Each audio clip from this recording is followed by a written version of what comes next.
तो हेलो बच्चों, आज की इस वीडियो में हम बताने वाले हैं क्लास 7 भूगोल चैप्टर 5। बच्चों, इस चैप्टर के अंदर के जितने भी क्वेश्चन आंसर हैं उस सब के सब हम लिखवाने वाले हैं, और जो इधर के प्रश्न हैं ये सब भी हम लिखवाने वाले हैं। चलिए शुरू करते हैं। सबसे पहले इस पार्ट के अंदर के क्वेश्चन आंसर को जान लेते हैं, उसके बाद हम इधर के क्वेश्चन आंसर को जानेंगे। चलिए शुरू करते हैं। यहाँ पर हम लिख चुके हैं पहले से ही, देखिए पहला क्वेश्चन है जल चक्र किसे कहते हैं। तो बच्चों इसका उत्तर है गर्मियों के दिनों में नदी, तालाब, सागर, महासागर का जल वाष्प बनकर ऊपर की ओर जाने लगता है। जब गर्मी के दिन में ज़्यादा गर्मी होगी तो सागर महासागर का जल गर्म होगा ना, और गर्म होकर वाष्प बनेगा, और वाष्प बनकर ऊपर की ओर जाने लगता है और वहाँ जाकर बादल का निर्माण करता है। फिर वर्षा के दिनों में वर्षा के रूप में पुनः पृथ्वी पर आ जाता है। यह प्रक्रिया लगातार चलता रहता है। इसी को जल चक्र कहते हैं। इसी को जल चक्र कहते हैं, समझ गए। ये प्रक्रिया हमेशा चलेगा। गर्मी के दिन आएगा वर्षा, गर्मी के जब दिन आएगा नदी तालाब का पानी गर्म होकर वाष्प बनेगा, वाष्प बनकर ऊपर की ओर जाएगा, फिर वर्षा के दिन में नीचे आ जाएगा। यह प्रक्रिया हमेशा चलता रहेगा। इसी को जल चक्र कहते हैं। चलिए अगला नोट है 22 मार्च को विश्व जल दिवस मनाया जाता है। नोट यानी 1 नंबर। ये क्वेश्चन कोई पूछेगा कि जल दिवस कब मनाया जाता है, विश्व जल दिवस, तो 22 मार्च को। पूरा दुनिया में 22 मार्च को जल दिवस मनाया जाता है। अगला है प्रश्न तरंग किसे कहते हैं। तो बच्चों इसका उत्तर है महासागरीय सतह पर जल लगातार गिरता और उठता रहता है, तो इसे तरंग कहते हैं। इसे तरंग कहते हैं, समझ गए। अगला देखिए प्रश्न है सुनामी किसे कहते हैं। तो बच्चों इसका उत्तर है समुद्र में भूकंप ज्वालामुखी विस्फोट से उत्पन्न होने वाली लहरों को सुनामी कहते हैं। ये समुद्र में जब भूकंप आएगा या ज्वालामुखी विस्फोट होगा तो लहर उत्पन्न होती है। क्या होती है? लहर उत्पन्न होती है। उसी लहर को सुनामी कहते हैं। अगला प्रश्न है ज्वार भाटा किसे कहते हैं। तो बच्चों इसका उत्तर है दिन में 2 बार नियम से, तो हमेशा दिन में 2 बार महासागरीय जल उठता और गिरता रहता है। उठना और गिरना, जल का उठना और गिरना, मतलब जल दिन में 2 बार नियम से उठता है और गिरता है, तो उसी को ज्वार भाटा कहते हैं। ऊपर जाता है और नीचे आता है, ऊपर जाता है और नीचे आता है, दिन में 2 बार नियम से, उसी को ज्वार भाटा कहते हैं। चलिए अगले प्रश्न की ओर बढ़ते हैं। लिखने से पहले सबसे पहले आप ये देखिए जल का परसेंट। तो बच्चों टोटल 100% जल में से 97.3% महासागर में है, 2.0% बर्फ के रूप में है, बर्फ छत्र, और 0.68 भूमिगत जल है जो हम लोग पीते हैं। झीलों का ऑलओवर जल 0.009% है। देखिए स्थलीय समुद्र एवं नमकीन झीलें ये दोनों मिलकर 0.009% है। वायुमंडल में जल है 0.0019%। नदियाँ में जल है 0.0001%। टोटल 100% हो गया, समझ गए। चलिए अब बढ़ते हैं अपने प्रश्न की ओर। ज्वार भाटा तो हो गया। आप देखिए ज्वार और भाटा इसका अलग अलग परिभाषा भी है। ज्वार भाटा दोनों एक ही में होता है, जो पानी आता है और जाता है, तो उसी को ज्वार भाटा कहते हैं। अब ज्वार किसे कहते हैं? जब जल अधिक ऊंचाई तक उठकर तट के बड़े हिस्सों को डुबो देता है तब उसे ज्वार कहते हैं। जब जल ऊपर अधिक ऊंचाई तक उठता है और जो तट होता है ना, किनारा, उसके हिस्सों को डुबा देता है, उसी को ज्वार कहते हैं।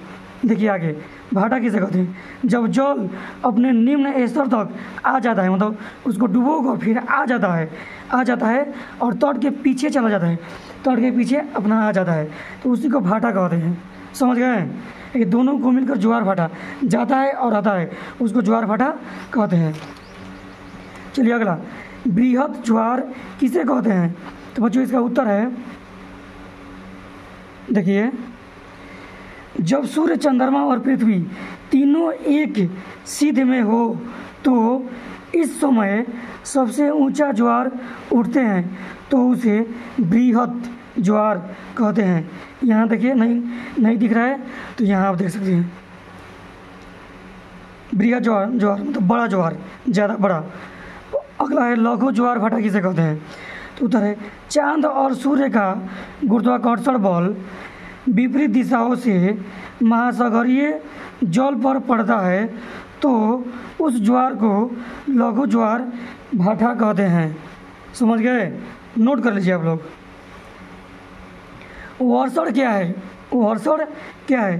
तो जो इसका उत्तर है, जब वायुमंडल में मौजूद जलवाष्प संघनित होकर किसी भी रूप में, जैसे बारिश के रूप में, हिमपात के रूप में, ओला के रूप में, किसी भी रूप में पृथ्वी की सतह पर आते हैं, उसे वर्षण कहते हैं। समझ गए? किसी भी रूप में पृथ्वी की सतह पर आ जाता है ना, तो उसी को वर्षण कहते हैं। समझ गए? वर्षण कहते हैं। चलिए अगले प्रश्न की ओर। बच्चों वीडियो को आप लोग लाइक कर दीजिए, चैनल को सब्सक्राइब कर दीजिए, क्योंकि जब भी हम वीडियो डालें कि आप लोग कि आप लोगों के पास नोटिफिकेशन आ जाए और वीडियो को जल्द से जल्द देख लें, क्योंकि आप ही लोग के लिए तो इतना मेहनत कर रहे हैं। आप लोग वीडियो को प्लीज़ लाइक करिए, चैनल को सब्सक्राइब कर दीजिए, सपोर्ट कीजिए थोड़ा सा। अगला प्रश्न है, लहरों की ऊंचाई प्रभावित करने वाले कारक कौन कौन है? लहरों की ऊंचाई प्रभावित करने वाले कारक कौन कौन है? तो उत्तर है, पहला है हवा की गति, दूसरा है पानी के ऊपर हवा के बहने की दूरी, तीसरा है पानी की गहराई। ये तीनों प्रभावित करती है लहरों की ऊंचाई को। अगला प्रश्न है, महासागरीय जल की गति को प्रभावित करने वाले कारक कौन कौन है? महासागरीय जल की गति को कौन कौन प्रभावित करता है? तो देखिए, तापमान, लवणता, घनत्व, हवा, सूर्य, चंद्रमा और पृथ्वी का घूर्णन, ये सब महासागरीय जल की गति को प्रभावित करते हैं। अगला प्रश्न है, महासागरीय धाराएं क्या हैं? तो उत्तर है, समुद्र की सतह पर निश्चित दिशाओं में बहने वाली जल धाराओं को महासागरीय धाराएं कहते हैं। देखिए, समुद्र की सतह पर निश्चित दिशा में बहने वाली जल धाराओं को महासागरीय धाराओं कहते हैं। अगला प्रश्न है, समुद्री जल नमकीन होता है, कारण बताइए। उत्तर है, समुद्री जल में अधिक मात्रा में नमक घुला होता है, इसलिए समुद्री जल नमकीन होता है। आसान है ना? अगला देखिए प्रश्न है अगला, जल की गुणवत्ता का ह्रास क्यों हो रहा है? कारण बताइए, लिख लीजिएगा यहाँ पर, कारण बताइए। तो उत्तर है, कल कारखानों यानी कल कारखाना मतलब कंपनी से निकलने वाले अपशिष्ट जल मतलब खराब जल, अपशिष्ट जल को सीधे समुद्र में बहाया जा रहा है। कोई भी कंपनी देखिएगा ना, तो पानी के किनारे ही रहता है, उसमें का जितना भी कचरा निकलता है कंपनी में से सब पानी में ही बहाया जाता है, सीधे समुद्र में बहाया जा रहा है, इसीलिए जल की गुणवत्ता में ह्रास आ रहा है। चलिए पहाड़ के तो प्रश्न उत्तर खत्म हो गए। अब देखते हैं अभ्यास के प्रश्न क्या है। देखिए, ये सब लिखा है ना, ये सब लिखा गया है।